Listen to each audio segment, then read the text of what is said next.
우리 함께 기도하시겠습니다.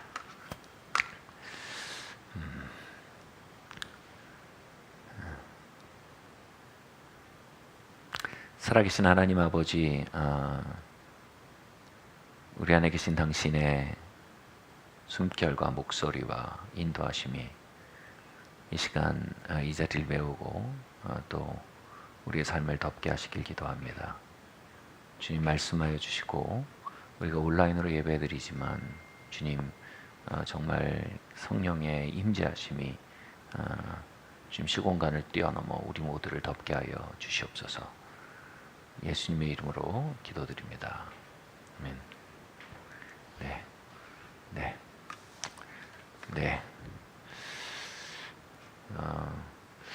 이게 줌으로 이렇게 가까이 스크린을 보니까 현장에서 예배드릴 때보다 더 얼굴이 잘 보이네요. 네, 좋습니다. 아주. 네. 오늘 말씀 한번 나누도록 하겠습니다. 제목을 한번 볼게요. 함께 읽을까요? 시작. 확장된 인식으로의 초대. 예. 네, 확장된 인식으로의 초대. 말씀 한번 읽겠습니다. 시작. 그리하면 모든 지각에 뛰어난 하나님의 평강이 그리스도 예수 안에서 너희 마음과 생각을 지키시리라. 아멘. 이 성경에서 깨어있음이라는 건요 굉장히 중요한 주제입니다. 또 이건 뭐 모든 종교나 또 영적 지도자들이 다 하는 얘기죠. 깨어있어라. 깨어있다라는 게 뭡니까? 의식이 아주 날카롭고 또 왕성하게 작동하고 있는 상태입니다. 우리에게 모두 의식이 있지만 우리가 자고 있을 때 어떻게 됩니까? 그 의식이 사실상 닫혀 있게 되죠. 그리고 우리는 그 수면을 취할 때가 돼 있어요. 우리만의 세계에 빠져들어서 이 외부 세계와 현실에 대해서 인지하지도 파악하지도 반응하지도 못하게 됩니다. 이게 뭐예요? 자는 거죠. 깨어있는 건 뭐겠어요? 반대입니다. 우리 의식이 깨어나서요. 우리가 우리 주변 세계 또 우리에게 처해진 현실을 파악하고 지각하고 반응할 수 있게 되는 게 깨어있는 겁니다. 이 의식, 이 정신, 이거는요 인간이 가지고 있는 아주 고유한 힘입니다. 여러분 호랑이는요 호랑이의 발톱과 이 다리의 힘은요 사람보다 훨씬 더 강합니다. 그리고 이 돌고래는 또 수영 실력이 사람보다 훨씬 빠르죠. 그리고 말은 달리기는 속도가 얼마나 빠릅니까? 근육이 얼마나 튼튼합니까? 사람이 그런데 그들보다 뛰어나게 만물의 영장으로 살아갈 수 있게 하는 것은 단 하나 뭡니까? 바로 인간은 정신, 더 고도의 정신을 가지고 있기 때문입니다. 바로 인간이 더 고도의 의식을 가지고 있기 때문입니다. 약한 발톱, 느린 다리, 비효율적인 수영 실력을 가진 사람이 만물의 영장으로 군림해 온 것은 바로 인간의 의식, 정신 때문입니다. 그렇게 우리의 인간으로서의 우리의 삶이 개선되기 원한다면 우리는 더 각성되어 있는 정신, 더 활성화되어 있는 의식을 가지려고 해야 합니다. 더 깨어 있으려고 해야 합니다. 누군가 이렇게 말했습니다. 똑같은 방식으로 하면서 다른 결과가 오기를 바라는 사람은 정신이 나간 사람이다. 뭐 이런 얘기를 했어요. 똑같은 방식으로 한다는 게 뭡니까? 나름 열심히 하는 겁니다. 그죠? 그리고 포기하지 않는 또 뚝심을 발휘하는 겁니다. 그러나 의식의 참여가 결여되어 있는 상태를 얘기하는 겁니다. 의식의 참여가 결여됐다는 게 뭡니까? 현실을 파악하고 분석하고 결과를 예측해서 원하는 결과를 산출하는 방식을 선택하고 그 방식으로 새롭게 도전하고 또 바꾸기도 하고 이러는 아주 이건 뭐예요? 능동적인 의식의 참여가 이루어진 상태를 필요로 한다는 것입니다. 이런 말이 있죠. 열심히 하는 것보다 더 중요한 것은 잘하는 것이다. 제게 굉장히 제가 자주 하는 말입니다. 열심히 하는 것보다 중요한 건 잘하는 겁니다. 여러분 열심히 하는 사람 많습니다. 잘하는 사람이 많지가 않습니다. 열심히 하는 것과 잘하는 것의 차이는 뭡니까? 우리가 적극적으로 의식을 활용하고 있냐 아니냐는 겁니다. 깨어서 정신활동이 그 입에 아주 그 일에 능동적으로 개입돼 있냐, 이게 잘하느냐 열심히 하느냐를 가르는 것입니다. 우리 정말 열심히 하죠. 그런데 정말 필요한 건 잘하는 겁니다. 정말 열심히 삽니다. 근데 진짜 필요한 건 잘 사는 겁니다. 잠언은 지혜의 우수가 북이요 지혜의 자수가 장수라고 말합니다. 좌우가 좀 헷갈려요 가끔. 맞나요? 이 부귀와 장수를 가지고 있다고 말합니다. 지혜는 뭡니까? 각성된 의식입니다. 게으르지 않은 정신입니다. 아주 능동적이고 활성화되어 있는 의식세계, 정신세계입니다. 이게 막 왕성하게 움직이고 있는 상태를 뭐라고 합니까? 이게 지혜입니다. 이 지혜가 뭘 가지고 온다고요? 건강을 가져온다는 겁니다. 단순히 육체적으로 오래 산다는 게 아닙니다. 건강한 삶을 가져온다는 겁니다. 건강한 관계를 가져오고 건강한 가정을 가져오고 건강한 생활을 가져오는 게 뭡니까? 바로 지혜입니다. 우리가 굉장히 깊이 생각하고 또 원활하게 파악을 하고 아주 민첩하게 응답해 나갈 때 삶이 건강해질 수 있다는 겁니다. 또 뭐예요? 부귀가 있다는 건 뭡니까? 단순히 돈 많이 번다는 게만이 아닙니다. 효율이 있다는 겁니다. 삶이요. 승률이 좋아진다는 겁니다. 효과가 좋아진다는 겁니다. 그래서 우리의 삶이 건강하고 왕성할 뿐 아니라요, 또 효과적이고 성공적이 되기 위해서 굉장히 중요한 키는 바로 인간됨의 고유한 영역, 바로 정신 능력입니다. 그럼 정신 능력이 뛰어나야 합니다. 의식 능력이 뛰어나야 합니다.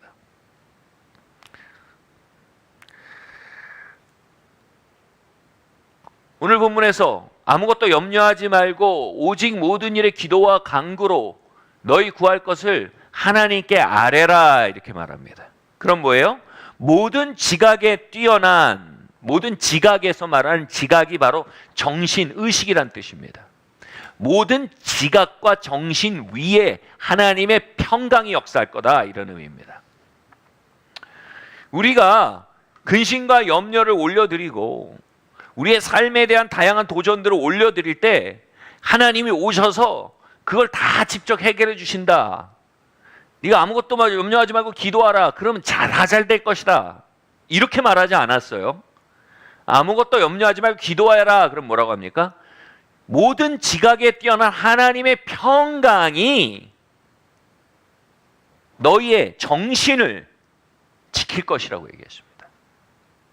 바로 우리의 정신과 의식을 건전하게 빌드업하고요, 왕성하게 역사하게 하고요, 기민하게 반응할 수 있는 상태를 만들어줄 거라는 겁니다.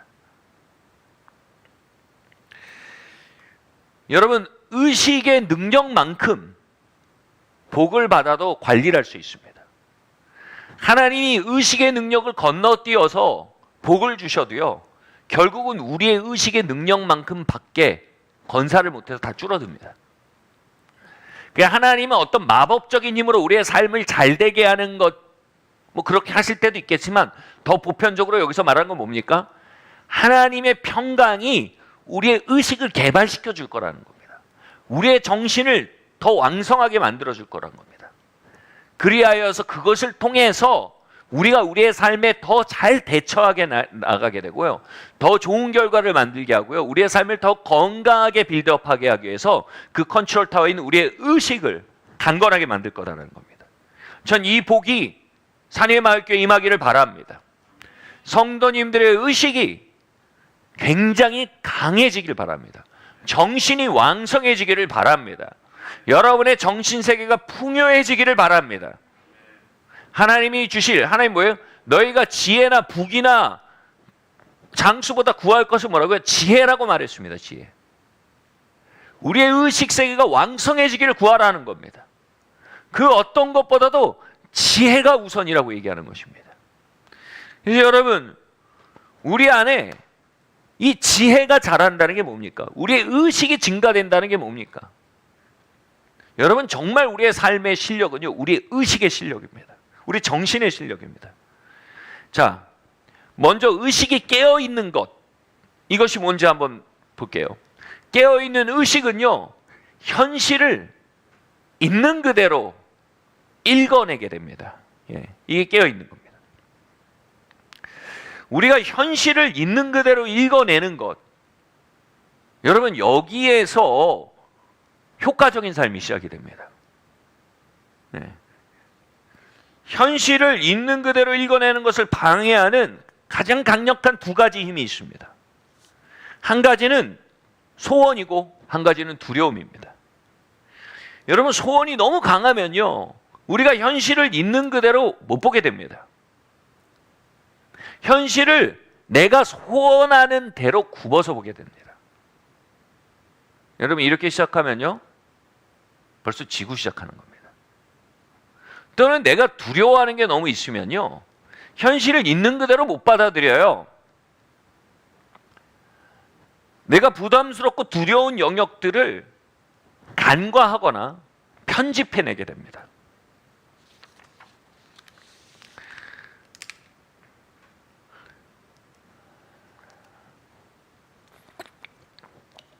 여러분 돈이 너무 급하거나 돈을 너무 원하면요,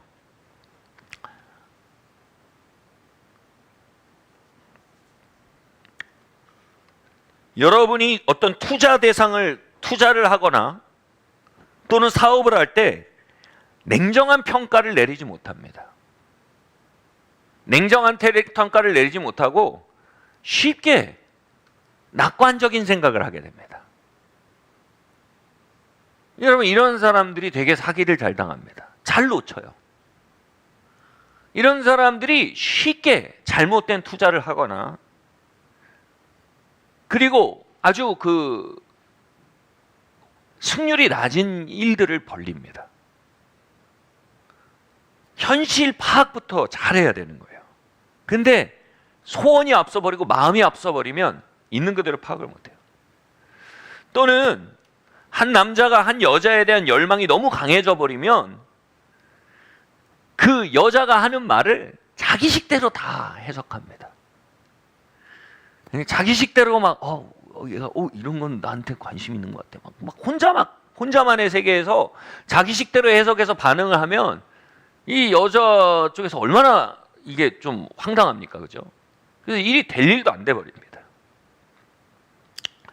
또 반대로 두려움이 강하면 현실을 부정하거나 축소하려는 충동을 가지게 됩니다. 사람들이 병원에 가서 얼마나 이 중병을 크게 키워가지고 병원 가는 일이 많은지요. 그래서 왜 이제서 왔냐고 의사 선생님이 그렇게 얘기하는 경우들이 많습니다. 그래서 고칠 수 있는 병도 못 고치게 됩니다. 이게 왜요? 이 병에 대한 두려움과 치료 과정에 대한 두려움 때문에 현실 있는 그대로 보기를 힘들어하는 겁니다. 여러분 이게 일을 크게 그르칩니다. 엑스레이 앞에 자신을 세우는 게 두려운 겁니다. 의사의 진단 앞에 자신을 세우는 게 두려운 겁니다. 그렇게 해서 병을 키우고 암을 키우고 이렇게 되죠.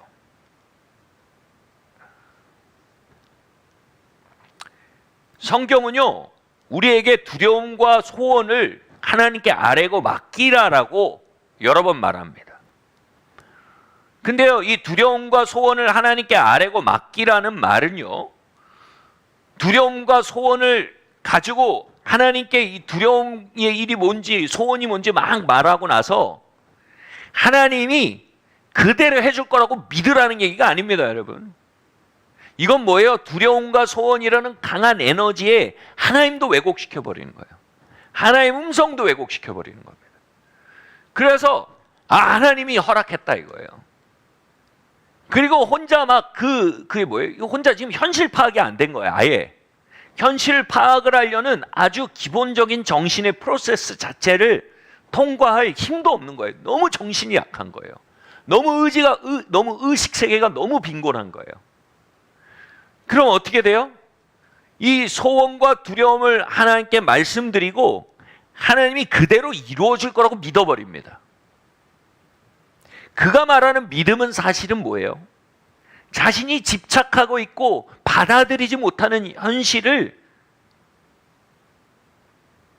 그냥 그대로 그 자신의 판타지를 믿는 겁니다. 그리고 그대로 이루어지겠습니까? 안 이루어집니다.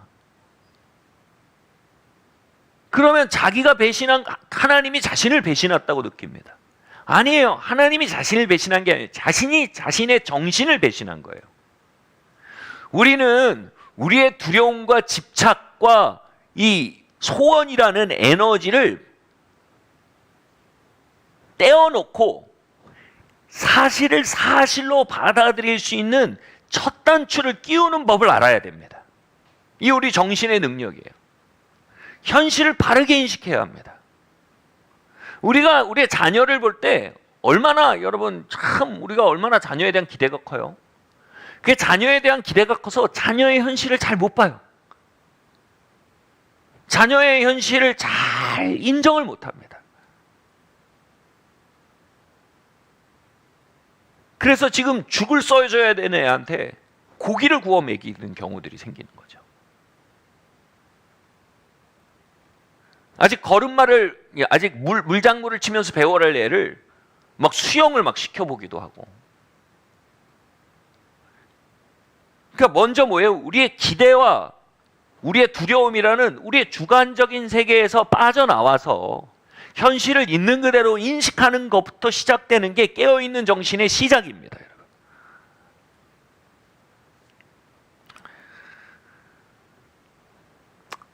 우리의 소원과 두려움을 하나님께 맡겨버리란 말씀이 뭐냐면요. 우리가 이 소원과 두려움을 가지고요. 하나님 앞에 나아가서 그것을 아뢰고 성토하고 토설하다 보면 점점 하나님께 신뢰가 생겨요.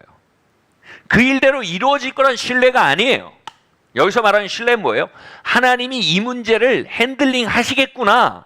하나님의 성원하신 뜻대로 핸들링 해 주시겠구나 라는 믿음이 생깁니다. 그럼 뭐예요? 내 소원과 두려움을 하나님께 맡길 수 있게 됩니다.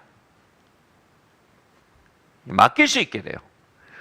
그러면 이게 맡길 수 있게 되면 어떻게 됩니까? 우리의 정신이 그만큼 더 예리해집니다. 우리의 집착을 맡길수록 우리의 두려움을 맡길수록요. 더 예리해져서요. 그 예리해진 정신으로 우리의 현실을 더 정확하게 읽고 받아들일 수 있게 됩니다. 제가 이 목회를 하거나 이렇게 하다 보면 너무 많은 일들이 진행되면서 막 정신이 하나도 없고 정신이 분산이 되고 여유가 없을 때가 있어요. 그럴 때면 이렇게 가끔씩 부릅니다. 같이 일하는 분들 중에 뭐 어떤 분들을 부릅니다. 불러서 내가 이렇고 이렇다 하면 그 얘기를 듣고 상대방이 캐치를 합니다. 아, 이러하시군요. 그래서 내가 이런데 이렇게 얘기를 합니다. 근데 내가 여기서 이런 바람이 있고 또 이렇게 될까 봐 두렵다. 이렇게 얘기를 합니다. 그럼 대상이 이걸 이렇게 됐으면 좋겠고 이렇게 될까 봐 염려하시는군요. 하고 제 말을 딱 알아듣습니다. 그럼 어떻게 돼요? 그럼 내가 믿음이 생겨요, 상대방한테. 그래서 그 일을 부탁을 하는 거예요. 이 일을 좀 핸들링 해줬으면 좋겠다. 그리고 이게 부탁을 위임을 할 수 있게가 돼요. 그럼 뭐예요? 그리고 딱 걸어 나가면 저는 큰 짐이 하나 툭 뜯겨 나간 거예요. 그 짐을 뜯어 나가면 지금 내가 해야 될 일에 집중할 수 있는 정신적인 에너지가 크게 생깁니다. 여러분, 이런 겁니다. 기도는요, 하나님께 우리의 두려움과 집착을 강요하고 투사해서 내가 원하는 대로 하나님이 움직일 거라고 팔을 꺾는 게 아닙니다. 기도는 하나님이 내 두려움과 내 집착을 깊이 아시고 깊이 경청하시고 그리고 나를 사랑하신 하나님께서 그것들을 나한테 맡겨라 라고 말씀하셔서 내가 내어 맡길 수 있는 상태로 이어지는 게 기도입니다. 그러한 기도 생활은요, 우리가 당면한 삶, 당면한 현실, 우리에게 주어져 있는 환경을 날카롭게 파악할 수 있는 정신적 에너지를 확보시켜 줍니다.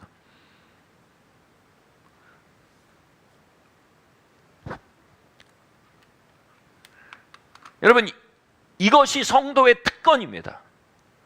우리는 그 어떤 사람들보다도 더 왕성하고 날카로운 의식 에너지로 현실을 있는 그대로 파악할 수 있는 잠재력을 가진 사람들입니다. 아멘.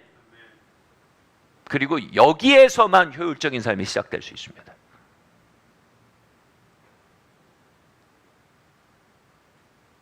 여러분, 객관적이고 날카롭게 현실을 파악하시길 바랍니다. 그 현실이 여러분이 두려워하고 있는 요소를 말하고 있을지라도요, 그 현실이 여러분과 다르고 바라는 것과 일치되지 않고 여러분의 바라는 것을 전혀 다른 방식으로 말하고 있을지라도 여러분, 그것을 있는 그대로 듣고 받아들일 수 있는 데서 건강한 정신 에너지의 활동이 시작될 수 있습니다. 아멘. 두 번째로요, 깨어있는 정신은 내가 하는 선택과 행동의 결과가 무엇인지를 의식하는 삶을 의미합니다. 바꿔 말할게요. 잠들어 있다는 건 뭐예요? 내가 어떤 스타일의 삶을 막 살아요. 어떤 선택을 막 해요. 근데 그것이 가져올 결과에 대해서 전혀 생각을 안 해요. 이게 자고 있는 거예요. 깨어나라는 건 뭐예요? 네가 그렇게 사는 것의 결과가 뭔지에 대해 인식하라는 겁니다. 네가 그 선택을 하는 거의 결과가 뭔지에 대해 의식하면서 선택하라는 겁니다. 어떤 사람들은 다 몸으로 선택에 대한 결과를 배우려고 해요. 여러분, 그 몸으로 다 선택에 대한 결과를 몸으로 다 배우는 거는 그거는 동물들이 하는 거예요. 동물들이. 사람은 그보다 훨씬 나을 수 있는 특권이 있어요. 왜냐하면 정신 에너지가 우리가 있잖아요. 내가 하는 선택과 생활의 결과가 뭔지 의식과 정신이 깨어있고 활성화가 되어 있으면 그 결과에 대해서 미뤄 짐작할 수 있게 되고, 그것이 내가 원하지 않는 결과라면 시간과 에너지와 많은 재화를 낭비하지 않고 지금 수정해서 내가 원하는 결과를 향해 나아가는 오늘을 선택하도록 만들 수 있는 게 바로 우리의 정신 에너지예요. 이게 게을러 버리면 몸이 고생합니다, 여러분. 주변 다 고생합니다. 제가 젊은 시절 저에게 많이 듣던 얘기가 있었어요. 저에게 삶의 모토처럼 남았던 게 있어요. 우리는 미래로부터 오늘을 만들어 갑니다 라는 말이었어요. 여러분, 가기 원하는 곳이 있으세요? 도달하기 원하는 목표가 있으세요? 질문은 이겁니다. 그렇게 살고 계세요? 이게 깨어있는 거예요. 여러분, 도달하기 원하는 곳이 있는데 그렇게 살고 있지 않다면 여러분, 정신이 매우 게으른 것입니다. 그러면서 어떻게든 그곳에 도달할 것이라고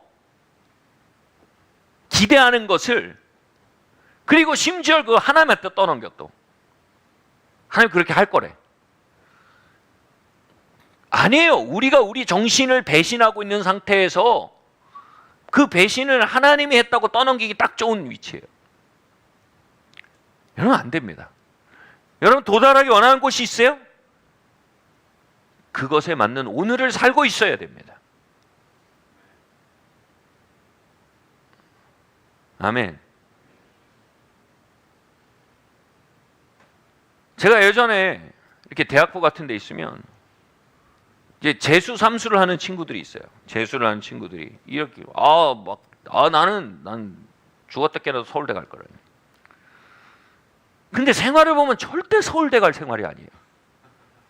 하나님이 서울대를 갈 그 비전을 주셨다는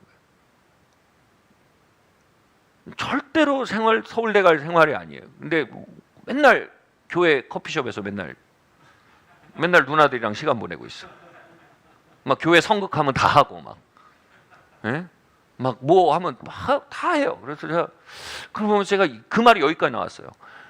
하나님이 서울대 가는 것을 하나님 주신 목표가 아니거나, 아니면 너가 지금 교회에서 맨날 사는 게 너가 하나님이 주신 목표가 아니거나, 하나님이 주신 생활이 아니거나, 둘 중에 하나 확실히 하나님이 아니다.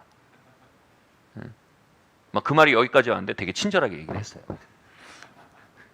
여러분 꿈꾸는 미래가 있으세요? 하나님 맡기신 삶이 있으세요? 그럼 그 삶에 대해 책임을 지셔야 돼요. 그 책임이 뭐예요? 여러분 오늘을 그거에 걸맞는 오늘을 선택하셔야 돼요. 그걸 찾아내셔야 돼요. 그건 여러분의 몫이에요. 여러분의 왕성한 정신의 몫이에요. 그게 의식적인 생활이에요. 그게 깨있는 생활이란 말입니다. 순종적인 사람이 있고요. 책임감 있는 사람이 있습니다. 이 두 종류는 다른 사람입니다. 순종적인 사람은요, 누가 시키는 걸 계속 하는 사람입니다. 여기에는 책임이란 영역이 존재하지 않습니다. 그냥 이 일에 대한 결과는 날 시킨 그 사람이 계산하고 있는 거예요. 나는 결과를 고민하지 않아요. 나는 정신은 그 사람이 사용하고 나는 몸을 사용하는 거야. 이게 뭐라고 하는지 아세요? 이건 종이라고 합니다, 여러분. 그냥 나는 결과를 생각하지 않아. 그냥 시키는 것만 해. 근데 여러분, 하나님은 우리에게 두려워하는 종의 마음을 주지 않으셨다고 했습니다. 우리에게 아들의 마음을 주셨다고 했어요. 아들이 뭐라는 뜻이 아세요? 아들이 상속자 위임받은 자라는 뜻입니다. 하나님은 우리를 종이라고 부르지 않고 위임한 자로 주셨어요. 위임은 뭘까요? 시키는 대로 하는 사람이 있고 맡겨진 바를 행하는 사람이 있어요. 위임은 뭘까요? 어떤 고를 맡깁니다.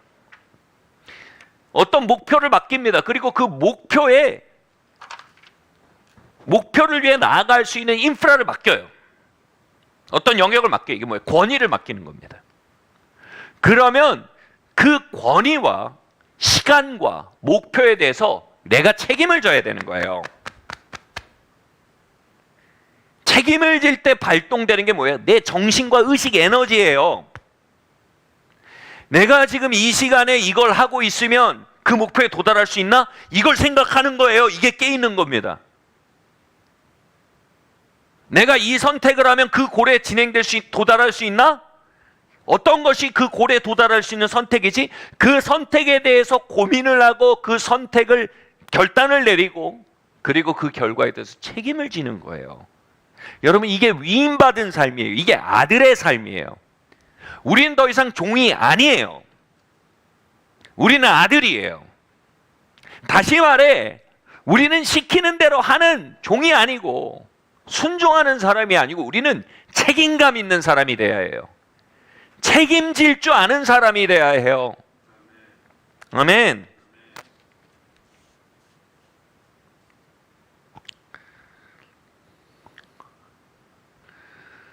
저는 결혼할 때 제가 2003년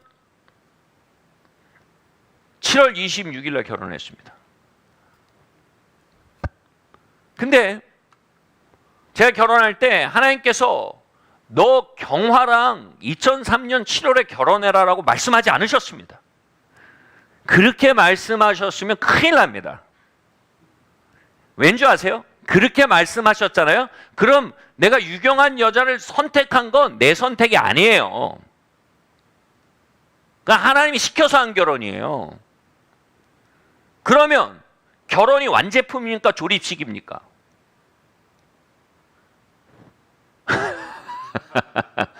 엄청난 조립식이죠. 그럼 그 조립식을 살 때 어떻게 해야 돼요? 내가 이걸 맞추는데 들인 시간과 노력과 고뇌에 대해서 같이 그것에 대해서 책임을 지겠다. 그것까지 함께 선택하는 겁니다. 근데 하나님이 나한테 경화란 여자와 2003년 7월에 결혼하라고 하셨다 하면 그 수많은 난관과 수많은 과정과 수많은 선택의 순간들 속에서 하나님 핑계를 대게 돼요. 하나님이 결혼하라 그랬는데 왜 관계에 이런 게 있습니까? 하나님 결혼하라 그랬는데 왜 우리 결혼 이렇습니까? 여러분 이건 대표적인 종의 마음이에요. 제가 제 아내와 결혼할 때 하나님이 제 마음에 임하셔서요. 먼저 제 마음속에 있는 한 여인과 가정을 이루고 연합하는 삶을 살기 원하는 그 강한 소원과 또 다양한 것들, 집착과 여러 가지들을 기도 속에서 가져가셨어요. 그리고 나니까 깨어나 있는 정신이 딱 있는데, 아, 내가 유경화라는 여자를 선택할 때 뒤따르는 비용이 무엇인지에 대해서 보이더라고요. 그리고 유경화라는 여자를 선택할 때 뒤따르는 결과에 대해서 보이더라고요. 그리고 그 결과가 내가 전체 삶을 살고 싶어하는 그 삶의 내용과 얼마나 일치하는지에 대한 계산이 나오고, 그 일치하지 않은 영역을 일치시키기 위해서 지불해야 될 비용이 보이더라고요. 그래서 그게 보였어요. 이게 뭐예요? 깨어있는 겁니다, 여러분. 이게 보이니까 하나님은 저한테 경화랑 결혼해가 아니라 너의 결정에 책임을 질 수 있겠냐라고 묻는 분이었어요. 너 이러이러한 것들은 맞춰 나가야 되고 지불해야 되는데 너 선택에 대해서 알고 하는 거냐? 너 이 유경화라는 한 여자를 선택할 거냐? 이 여자를 선택한다는 건 이런 걸 의미해. 여러분, 하나님은 그걸 비춰주시는 거예요. 전 결혼하고요, 4개월 만에 군대 현역으로 갔습니다. 그리고 곧바로 또 돌아와서 개척을 했고요. 제 아내도 저도 굉장히 힘든 많은 시간이 있었어요. 근데도 한 가지 앞에서 우리는 그 모든 거에 대해 책임을 지게 됐어요. 왜냐하면 우리가 한 선택이었어요. 내가 내린 선택이기 때문에 책임지는 거예요. 알고 선택했어요. 책임지는 겁니다.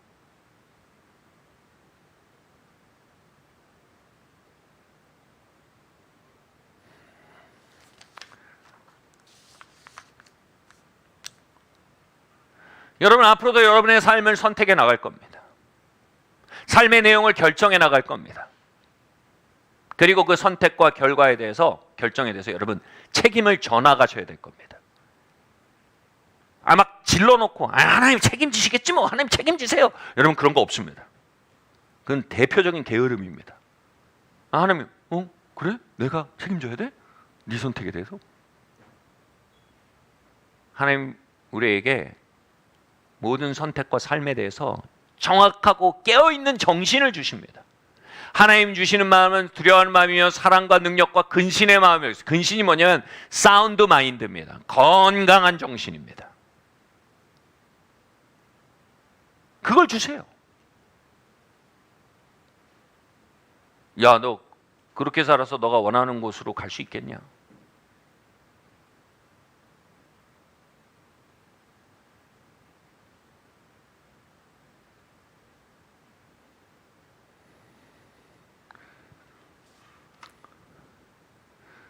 그냥 그렇게 물어보세요, 하나님이요. 여러분, 지금 살아가는 삶으로 하나님 맡기신 그 결과를 향해서 나아갈 수 있는 배를 타고 계십니까?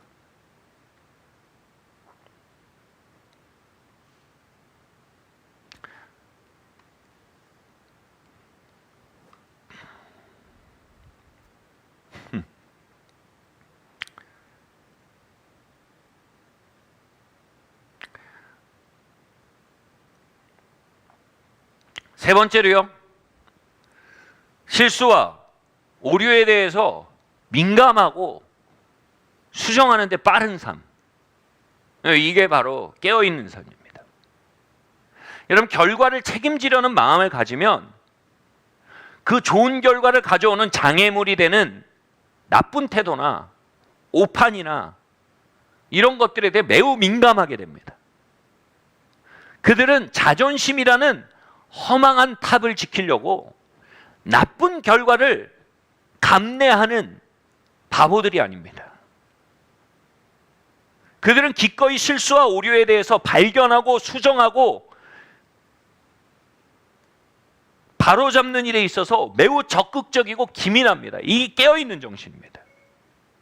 잠든 정신의 눈에는요, 당장의 자존심이 보이지 결과가 안 보입니다. 깨있는 정신에는요, 다가오는 결과가 보이지 당장의 자존심이 안 보입니다. 당장의 편안함보다 자존심보다 좋은 결과를 얻고자 하는 열망이 큰 자들, 정말 도달하고자 하는 목적이 있는 사람에게 자존심은 사치입니다, 여러분.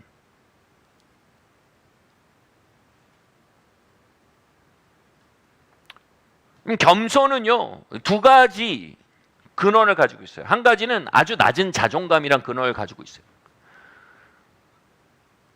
어떤 경우에는 그냥 다 쉽게 그냥 다 잘못했어, 내가 무조건. 이건 자존감이 되게 낮은 거예요. 그 또 겸손의 다른 이유가 있어요. 어떤 사람들은요, 너무 야망이 큽니다. 그래서 겸손합니다. 정말 꼭 이루고 싶은 게 있는 겁니다. 꼭 완성하고 싶은 과업이 있는 것입니다. 꼭 도달하고 싶은 골이 있는 것입니다. 그들은요, 지금 당장 자존심을 추스릴 사치를 부리지 않습니다. 자신의 궤도와 항로를 정확하게 조준하고 계속해서 그 항로를 바로잡아 나가는 일에 대해서 매우 헌신되어 있습니다.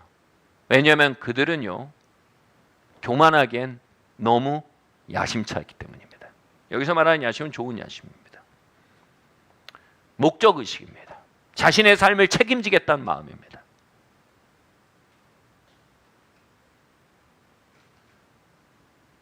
제가 20대 때 이렇게 기도를 하면요, 이런 생각이 들었어요.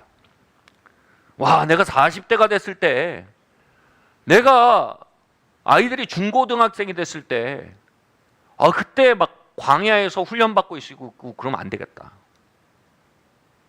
그래서 기도했어요. 하나님, 뺑뺑이 돌려면 지금 돌겠습니다. 그때 굉장히 연단을 많이 받았어요. 굉장히 연단을 많이 받았어요. 근데 감사해요.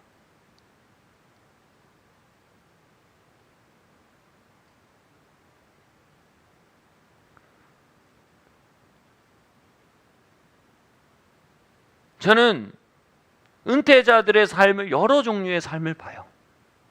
삶을 보면서, 야, 내가 저런 사람이 돼야겠다, 저렇게 살아야겠다 라는 생각이 듭니다. 그러면요, 그렇게 살기 위해서 오늘 선택해야 될 점이 반드시 있더라고요. 어떤 골도요, 오늘 요구하고 있는 무언가가 반드시 있습니다, 여러분. 반드시요. 내가 가진 골이 오늘 나에게 대가를 요구하고 있지 않다면 그건 망상이고 공상이고, 그것은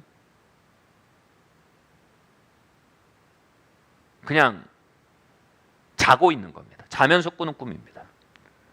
우리가 가진 골은요, 반드시 오늘 우리에게 무언가를 요구하고 있어야 합니다.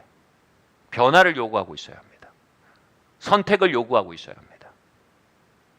근신을 요구하고 있어야 합니다. 사랑하는 성도 여러분, 여러분의 삶의 결과에 대해 책임질 준비가 되어 있습니까? 사랑하는 성도 여러분, 2020년 마지막에 내가 가지고 있을 올 한 해 연말의 리포트에 대해서 책임질 준비가 되어 있습니까? 그것을 향해서 바르지 않은 항로로 가고 있다면 여러분 빨리 파악하셔야 합니다. 빨리 수정하셔야 합니다.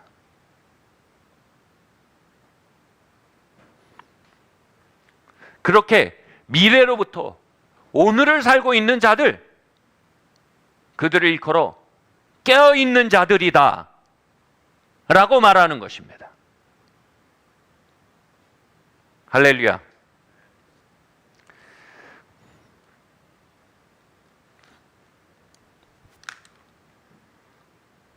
네 번째로요, 깨어있는 정신은요, 단순화의 유혹에 저항하며 끊임없이 파악하고 탐구합니다. 이 말이 뭔지 설명해 보겠습니다. 여러분, 한 가지 현실은요, 수많은 원인의 조합으로 그 현실이 우리에게 나타납니다. 여러분, 그 현실에 대응하기 원하세요? 그럼 그 수많은 원인들을 다 파악하셔야 돼요.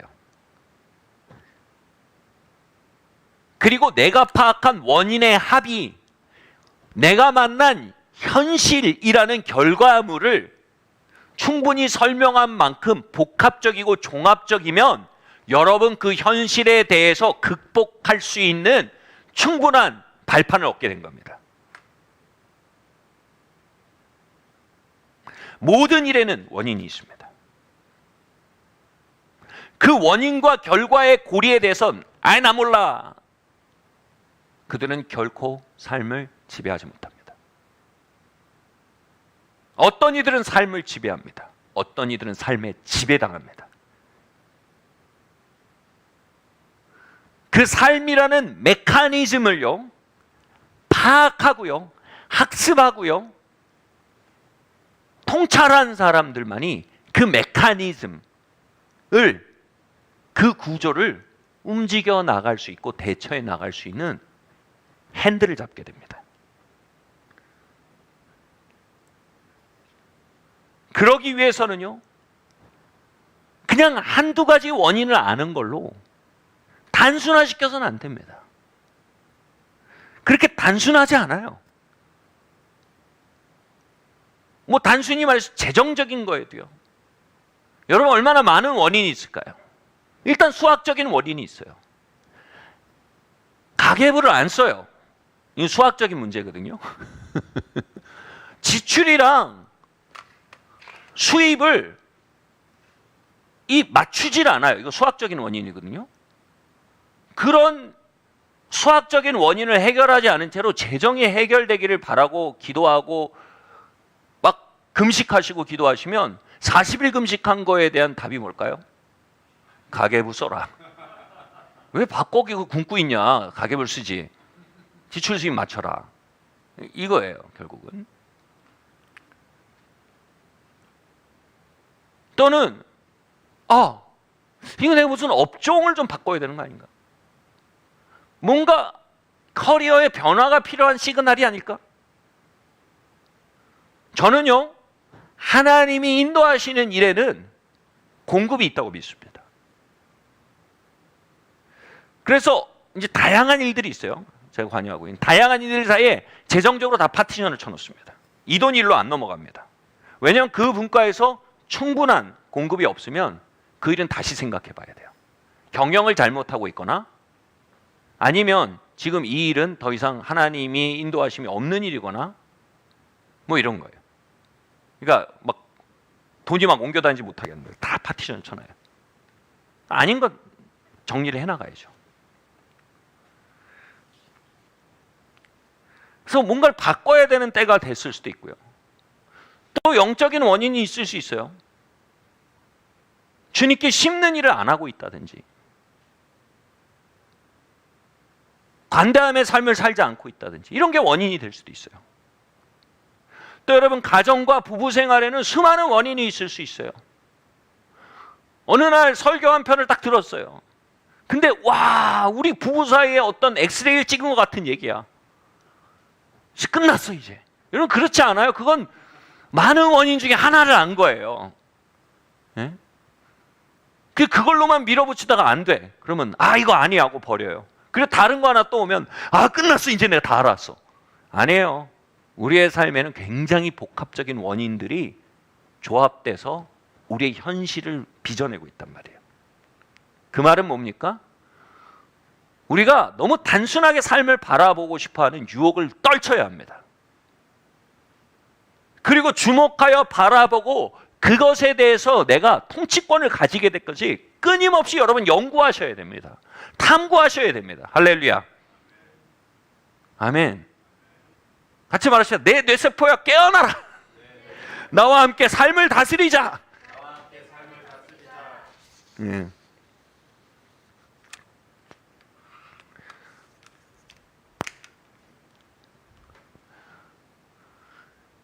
몇 번 설명을 드렸지만 근육이 클 때요, 쇳덩이를 들고 계속 자극을 하면 근육이 크는 게 아니고 사실은 근육이 틀어지는 겁니다. 근육이 틀어졌다가 그 틀어진 근육을 회복하면서 근육이 커지는 것 같이 되는 겁니다. 그런 것처럼요, 여러분도요, 여러분의 인식력을 틀어뜨릴 만큼 계속해서 여러분의 인식을 확장시켜야 됩니다. 여러분 그게 살아있는 겁니다. 여러분 할렐루야. 여러분 삶을 다스리기 원하십니까? 그럼 여러분의 인식을 계속 정말 몸을 만든 사람들이 쇠질을 하듯이 여러분의 의식에 계속적으로 탐구와 계속적으로 연구를 계속해서 올려놓으셔야 됩니다. 그러면요 도대체 이게 뭔지 하나도 모르겠다가요 어느 순간 뇌가 터질 것 같은 그런 느낌이 옵니다. 그러다가 뭐가 두두둑 터지는 느낌이 들어요. 어느새 그게 내게 돼 있어요.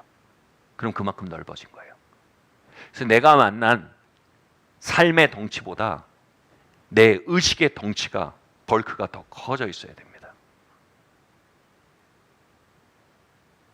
여러분 대기업들 보십시오. 정말 훌륭한 기업들 보면요 이 CEO들이요 이 보드진들이요 의식이 굉장히 깨어 있습니다. 그래서 21세기에 어떻게 나아갈지에 대해서 부단히 연구하고요 21세기의 에너지가 어떻게 가야 되는지 부단히 연구하고요 그거를 20년 전부터 준비를 한다니까요. 그걸 준비한 기업은요 미래의 기업이 되는 거고요 그걸 준비하지 않은 기업은 사양산업이 되는 거예요. 그게 부단히 파고 들어가고 탐구하는 사람은요 미래의 사람일 수 있습니다. 아멘. 삶의 요소에 대해서 그 복합적인 요소에 대해서 끊임없이 탐구하시길 바랍니다. 세 번째, 마지막으로요. 제가 이 마지막을 어쩌면 얘기하기 위해서 봄부터 속적생 그렇게 울었던 것 같습니다. 근데 마지막이 뭐냐면 우리 다섯 번째 한번 읽어볼까요? 시작. 하나님과 나와의 관계를 인식한다. 네. 자, 하나님과 나와의 관계를 인식하는 겁니다. 아까 말씀드렸죠? 여러분 깨어있는 인식은요, 깨어있는 의식은요, 현실을 파악하고 진단하고 그 파악되고 진단된 현실에 끊임없이 대응해 나가는 것이 깨어있는 겁니다. 근데 우리가 파악해야 할 가장 중요한 현실은 바로 하나님과 나와의 관계의 현실입니다. 한번 읽겠습니다. 시작. 여호와를 경외하는 것이 지식의 근본이언을 미련한 자는 지혜와 훈계를 멸시하느니라. 자 보세요. 여호와를 경외한다는 말은요 하나님을 예배하고 기도한다는 겁니다. 바로 하나님을 예배하고 기도하는 자리, 하나님과의 관계 안에 있는 곳에서 지혜와 지식이 나온다는 겁니다. 거기서 확장된 인식을 얻는 곳이 거기라는 겁니다.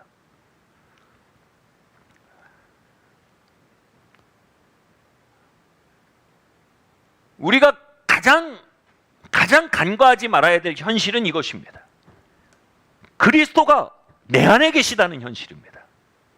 우리의 의식이 가장 자고 있는 영역도 이겁니다. 그리스도가 내 안에 계시다는 의식 현실입니다. 우리는 그 사실에 대해서 자고 있는 경우가 많습니다. 그 사실을 주목하여 바라보고 그 현실에 맞게 삶을 수정하지 않을 때가 많습니다. 우리만의 망상에 갇혀서 그 현실을 인지하지 못할 때가 매우 많다는 것입니다. 그리스도가 내 안에 계시다는 게 뭡니까? 여러분 그리스도는 만물을 충만케 하는 자의 충만입니다. 할렐루야. 이게 뭡니까? 만물을 충만케 하는 자의 충만이 뭡니까? 모든 빈 것들을 다 채우는, 모든 필요를 다 채울 만한 충만을 가진 분이라는 겁니다. 그 소스라는 것입니다. 만물을 충만케 하는 자의 충만이 어디 있다고요? 우리 안에 있다는 겁니다. 그럼 뭐예요? 우리 안에 있는 모든 니드에 대한 대답이 우리 안에 이미 들어있다는 것입니다. 어쩌면 우리 안에 있는 결핍과 우리 안에 있는 충만을 어떻게 잘 매치시키는가, 이것이 삶의 모든 과제일 수 있습니다. 우리 안에 그리스도가 들어와 버리셨다면요.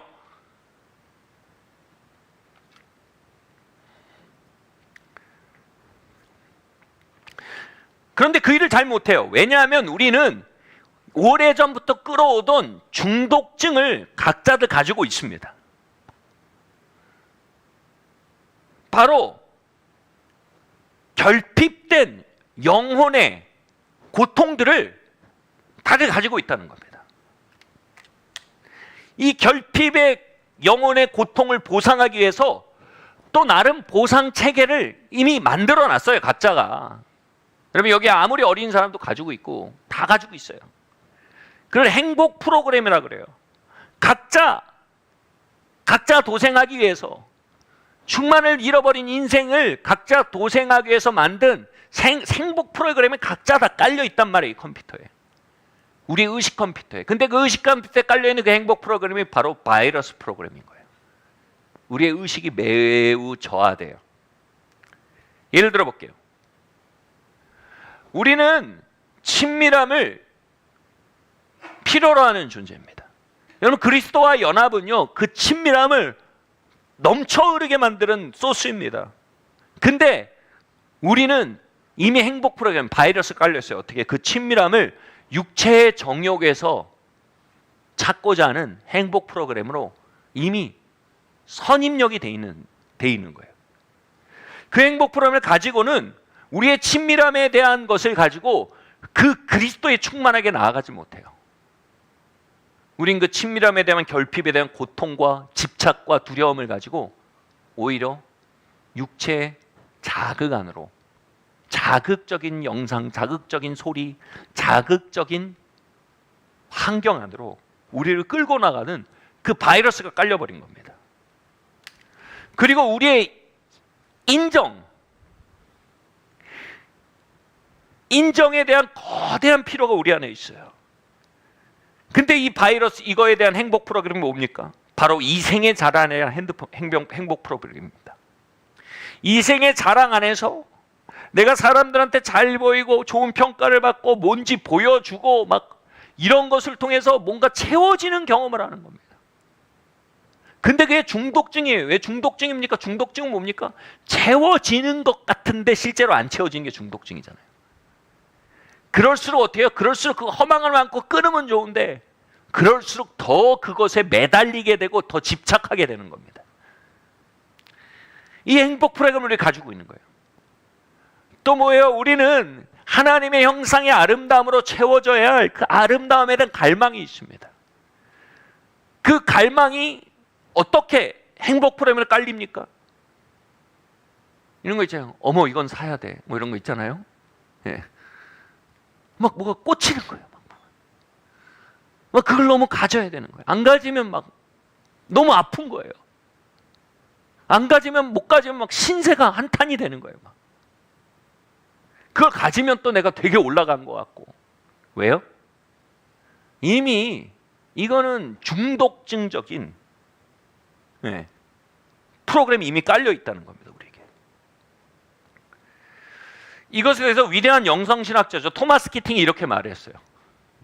정말 대단한 선언을 했어요, 토마스 키팅. 함께 읽어볼까요? 시작. 대부분의 사람들은 앤 웰스 셰프가 중독의 과정이라고 부른 심각한 질병으로 고통받고 있으며, 특별히 서양 사회에서는 최근에 통계 자료에 따르면 98% 되는 사람들이 이 질병을 앓고 있다고 한다.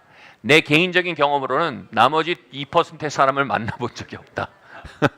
예, 모든 사람에게 실제적인 질문은 우리가 질병을 가지고 있는가가 아니라 우리가 얼마나 중독되어 있는가이다. 아멘.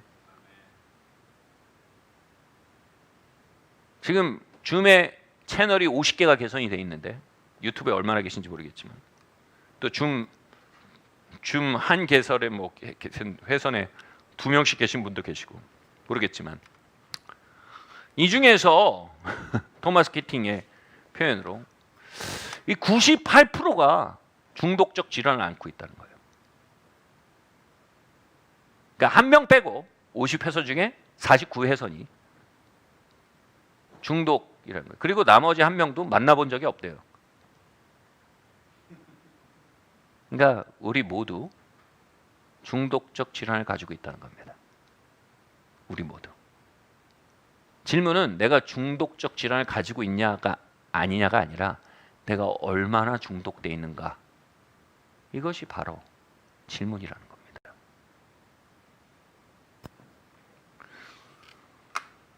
심지어는요, 이 중독적 질환의 문화, 이 중독이 인류 사회에 너무나 깊게 뿌리내리고 있기 때문에 키팅은요, 이 중독적 질환, 집단적 중독 질환을 기독교 신학에서는 원죄라고 부른다, 이렇게 말합니다. 예.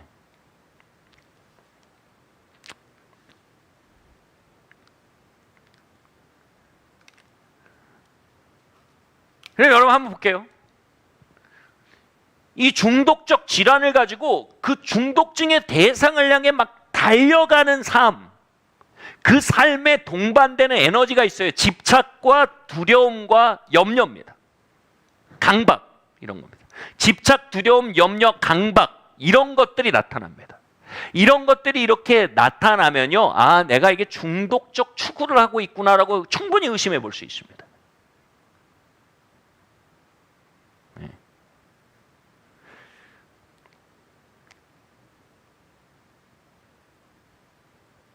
그럼 그것이 나타날 때요, 우리가 이렇게 해석할 수 있어요. 아, 내가 저걸 못 사서 이렇게 속이 상하는구나. 난 저걸 살 수 있는 사람이 돼야지. 문제는 뭐예요? 문제는 내 중독증이 아니라 문제는 그 물건을 못 사는 상황이 문제인 거예요. 그죠? 사람들이 날 이렇게 무시해서 내가 이렇게 아프고 불안하고 두렵고 이러는구나. 나는 내가 누군지 입증해서 사람들이 나를 우습게 볼 수 없는 사람이 돼야지. 이건 뭐예요? 중독증을 문제 삼는 게 아니라 내가 지금 가지고 있는 능력과 지위를 문제 삼고 있는 거예요.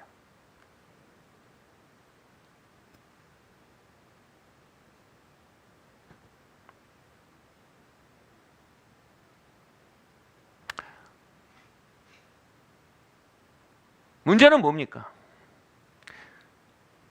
우리 안에 만물을 충만케 하는 자의 충만이신 그리스도가 들어와 있다는 겁니다.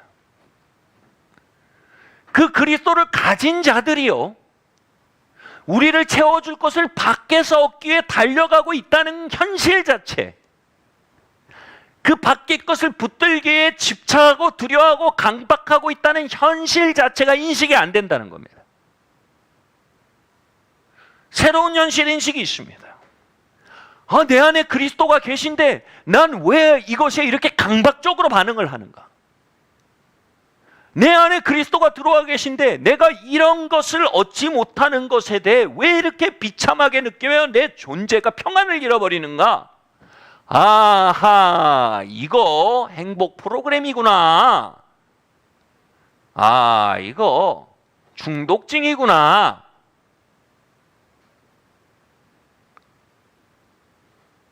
그러면 여러분, 방향이 바뀌어버립니다.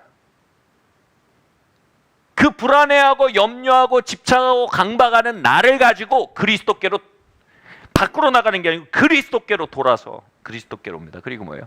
그리스도시여, 내가 이 행복 프로그램이라는 바이러스가 내 의식세계에 깔려 있습니다. 그리스도시여, 중독 질환이 내 의식과 정신을 지배하고 있습니다. 의사 되신 당신의 손길로 나를 고치시고 어루만지시고 그리스도시여, 나의 중심이 되시며 나의 충만이 되시옵소서. 이걸 뭐라고 합니까? 회개라고 합니다. 우리의 중독 질환에 이끌려 살아가시겠습니까? 중독 질환을 이끌고 그리스도께 가시겠습니까? 중독 질환에 이끌리며 예수님 오세요. 자, 가세요, 예수님. 그 중독 질환에 이끌리는 삶에 예수님을 동원하면서 예수님의 마음대로 동원되지 않는다고 예수님이랑 싸우시겠습니까? 예수님은 우리의 사냥개가 아닙니다. 예수님은 우리의 영혼의 치료자이십니다.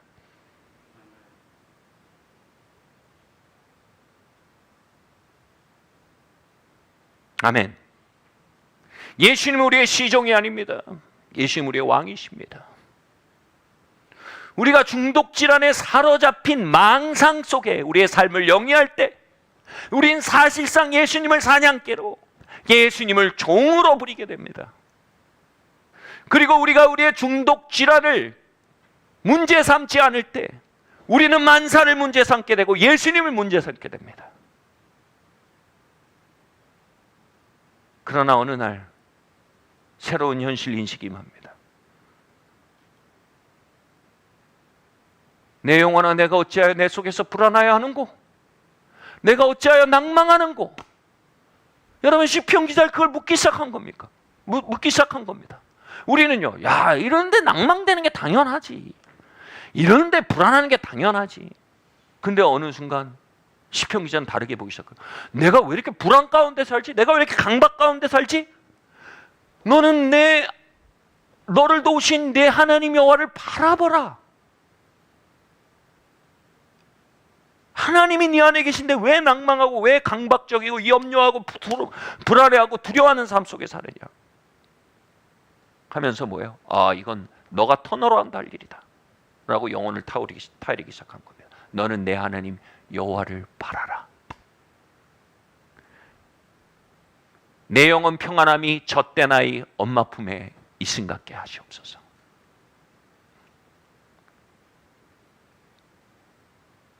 주님은 우리 안에 충만으로 다가오셔서 이미 중독 질환과 행복 프로그램에 얼룩져서 그 바이러스에 장악되어 있는 우리의 의식 세계를 고치기 원하십니다. 할렐루야. 의사가 되길 원하십니다. 할렐루야. 그리고 그러한 우리 자신을 그분의 손에 맡기기를 원하십니다. 할렐루야. 그래서 우리의 마음의 강박과 불안과 두려움과 집착들을 그 근원이 되신 행복 프로그램을 걷어내기 시작하실 때 우리는 전혀 다른 확장된 의식을 갖게 되는 겁니다.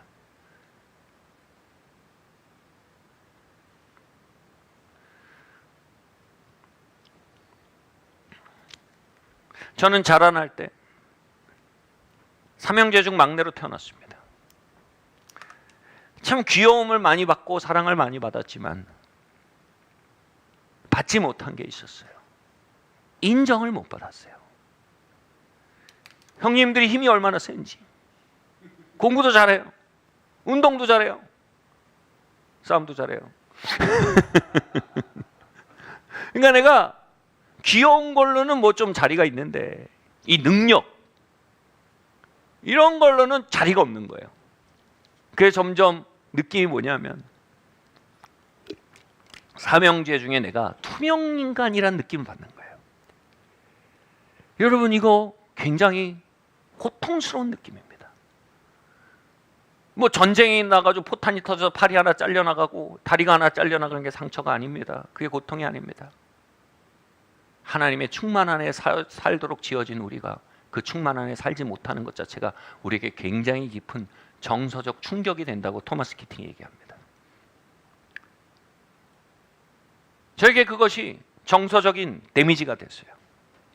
기억이 나는 게 제가 초등학교 고학년 때인가 언제 집에 그 세탁소에서 세탁을 맡겼다가 이렇게 세탁이 돌아왔어요. 그래서 그 전표 이렇게 적혀 있잖아요. 거기에 이제 그 뭐 예를 들면 저희 아버지 이름이 적혀 있다든지 김광태 귀하, 김광태 씨 귀하 이러든지 심재선 귀하 이렇게 써 있든지 뭐 또는 뭐 영욱이네 이렇게 써 있든지 뭐 이렇게.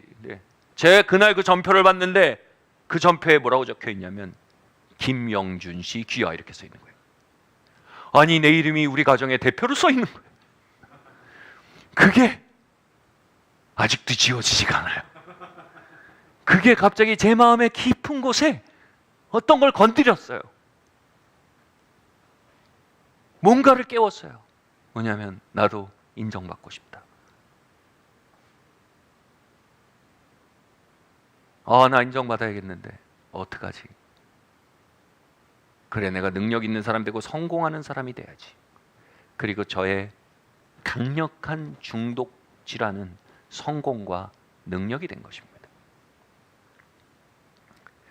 저는 성공과 능력을 향해 중독적인 추구를 하며 살았습니다. 그리고 그 영역에 있어서는 예수님은 내 주가 아니었습니다. 그 영역에 있어서 예수님은 내 사냥개였습니다.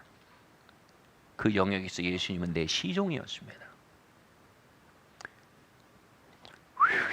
예수님, 저 가셔서 이거 하세요, 예수님. 그리고 예수님이 협조하지 않으시면 굉장히 힘들었습니다. 그리고 감사하게 협조를 안 하셨어요. 여러분, 그런 거 협조 안 하신 게 은혜입니다. 협조를 안 하셔야 질병이 질병으로 드러납니다. 그러면서 질문이 바뀌었어요. 내 영혼아, 내가 어찌하여 이 영역에서 이렇게 불안해하냐? 이 영역에서 왜 이렇게 몸달아하냐? 이 영역에서 이렇게 신뢰하기보다는 자꾸 조종하려고 하냐, 예수님을. 그러다 제 안에 있는 거대한 행복 프로그램이 발견된 거예요. 그때 처음으로요, 이렇게 기도했어요. 예수님, 나는 성공과 유능함을 신으로 섬기며 살았습니다. 예수님이 내 안에 계시다는 것을 망각했습니다. 내 안에 계신 예수님, 나의 힘이 되어주시고 나의 성공이 되어주십시오. 내가 성공과 힘에서 찾고자 했던 그 영광을 당신이 나에게 부어주십시오. 그때요, 예수님이 그 거대한 만물을 충만케 하는 자의 충만인 그 거대한 존중에, 인정해 주심에, 신뢰의 바다에서요, 정말 스포이드 하나로 딱 바닷물을 딱 해가지고 톡톡 두 방울 떨어뜨린 것처럼 제 영혼에 떨어뜨려졌는데요, 제가 몇십 년 동안 찾고자 했던 그것인 거예요. 제가 몇십 년 동안 성공과 유능해짐이라는 행복 크렘을 통해 추구하고자 했던 그 응답이 거기 안에 있는 거예요. 그리고 거기서 다시 한번 무릎을 꿇고 구하게 됐어요. 예수님, 나의 평생을 고쳐주시고 나의 영혼을 치료해 주십시오. 나의 영혼이 젖된 아이 엄마 품에 이승 같게 되기를 원합니다. 내 영혼아, 지금부터 영원토록 여호와를 바랄지어다.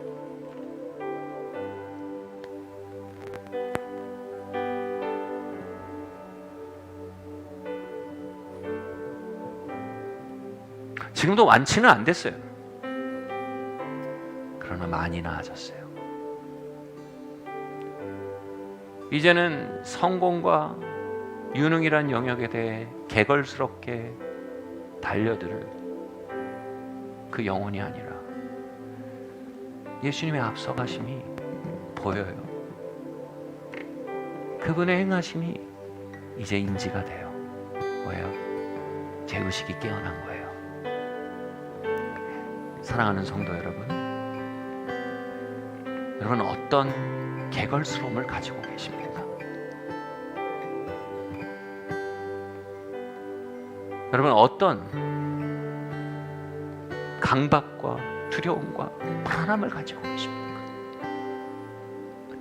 바꿔 말할게요. 여러분은 어떤 행복 프로그램에 종속되어 계십니까? 여러분은 어떤 중독 증상에 질병을 안고 계십니까?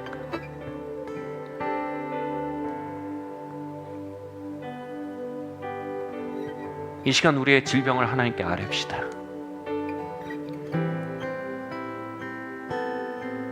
그리고 의사 되신 그리스도께 우리 자신을 내어드립시다.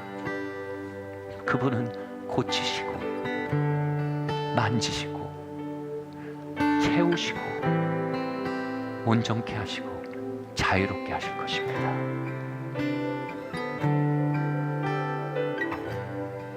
그 자리에서 일어납시다.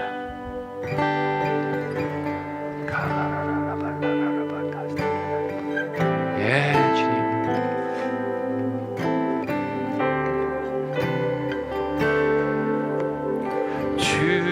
주경외 아민 나의 소망 나의 소망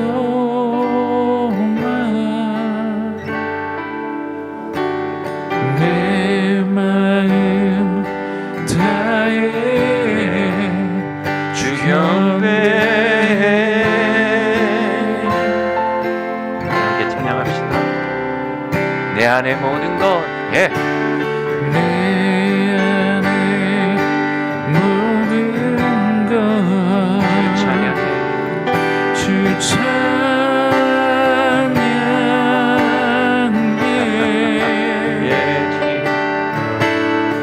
임하세요 주님 내 영혼아 내가 어찌하여 내 속에서 불안해요 내 영혼아 내가 어찌하여 내 속에서 행복 프로그램에 단념되고 중독 증상에 시종으로 살아가는 너는 내 하나님 여호와를 알지 여호와를 경외함이 바른 의식의 시작이다. 이 행복감의 광기로부터 나의 영혼을 치료하시고 건강하고 의식화된 영혼으로 가감없이 나의 현실을 인정하고 인지할 수 있습니다. 또 나의 삶을 선택하고 책임질 수 있습니다.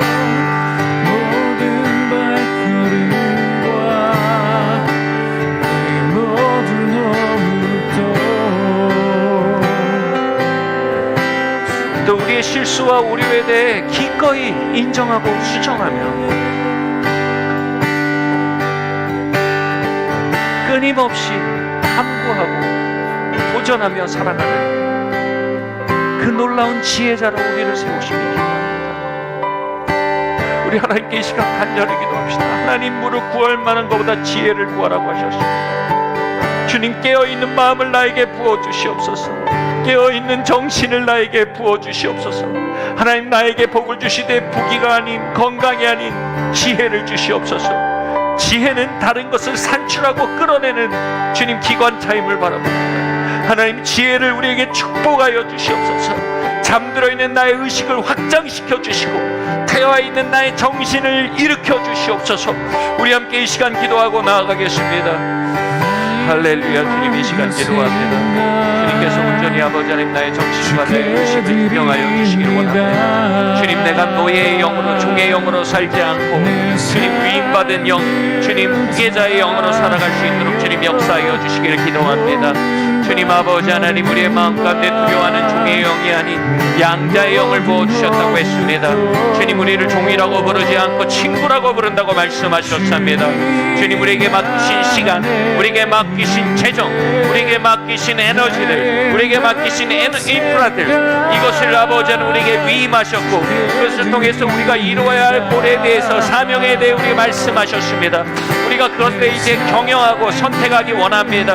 그 본에 대해 그 사명에 대해 반응하며 나아가기 원합니다. 그 미래에 대해 오늘 응답하며 나아가기 원합니다. 주님 아버지 하나님이여 태만의 정신의 태만을 흔들어 깨우시옵소서. 주님 우리가 그 미래를 향해 응답하며 일어나게 하시고 주님 우리가 심판대 앞에서 우리의 삶을 책임져야 할 때가 있음을 우리로 보게 하여 주시길 기도합니다. 우리가 이 땅에서 눈을 감을 때 이 땅에서의 시간에 대해 책임을 져야 하며 주님 우리가 분기를 마칠 때 그 분기에 대해서 우리가 책임져야 함을 볼 수 있게 해주십시오. 우리가 아버지 남들이 이래서 이렇게 살았다 누가 이렇게만 해서 이렇게 살았다가 아니라 내가 이렇게 기도했고 이렇게 숙고했고 이렇게 생각했기에 이렇게 선택했고 나의 선택이니 내가 책임을 지고 나아갑니다. 아버지 하나님 이렇게 말할 수 있는 깨어있는 마음이 이곳에 부어지기를 원합니다. 주님 할렐루야. 종들이 아닌 책임자들이 책임을 질 수 있는 사람들이 이 자리에 일어나게 하시옵소서. 권위자가 일어나게 하여 주시옵소서. 각성된 영혼이 일어나게 하여 주시옵소서. 주님 할렐루야. 주님 감사합니다. 주님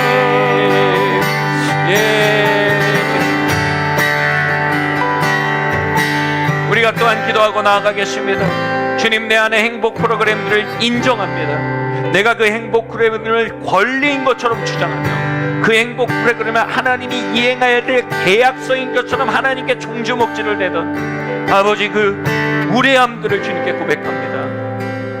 그리스도께서 나의 모든 것이 되는 것이 우리의 현실을 보게 해주십시오. 충만으로서 내 안에 오신 그리스도를 발견하게 하여 주시옵소서. 휘청이며 걸어가는 우리의 영적 여정을 발견하며 더욱 곧게 걸어갈 수 있는 은총을 구합니다. 그리스도시여 우리의 영혼을 치료하여 주시고 우리의 의식과 영혼을 치료하여 주시옵소서. 우리 함께 이 시간 기도하고 나아가겠습니다. 할렐루야. 주님 이 시간 기도합니다. 주님 그리스도의 은총이 아버지 하나님 우리 가운데 더욱더 임하게 하시고 그 치료하시는 주님의 영과 씻으시는 주님의 용서하심이 이 시간 각 사람 위에 부어지게 하시기를 기도합니다. 주님 그들의 아버지 하나님 마음의 깊은 것들을 어루만지시고 새롭게 하시기를 기도합니다. 예, 주님 자유케 하는 성령여 임하시고 주님 자유케 하는 성령여 임하시고 주님 아버지 하나님 우리 안에 강박과 두려움과 집착과 염려들과 아버지 것이 얼룩져 있는 영역들 행복 프로그램의 영역들을 주님 빛 가운데로 드러내시기를 기도합니다.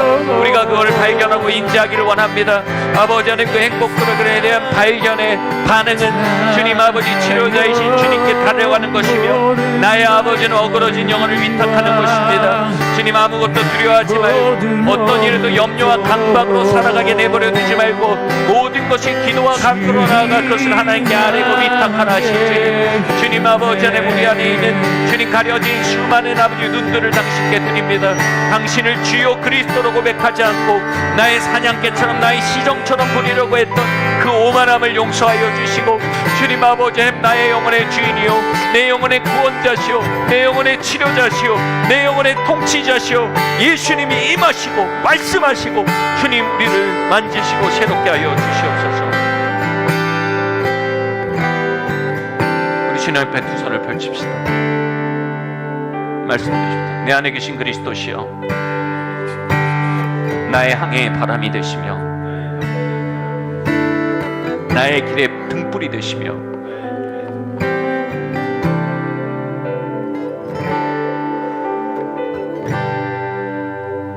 나의 삶의 지혜가 되시옵소서. 만물을 충만케 하는 자의 충만이시여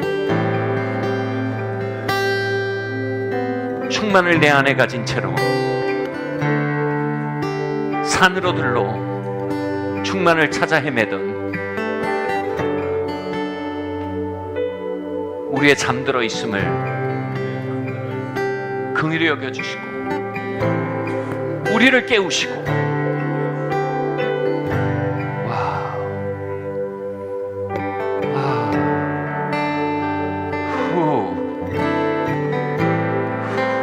우리를 고치시며 우리를 더욱 가까이 하시며 당신의 충만으로 만물을 충만케 하는 자로 우리를 세우시옵소서.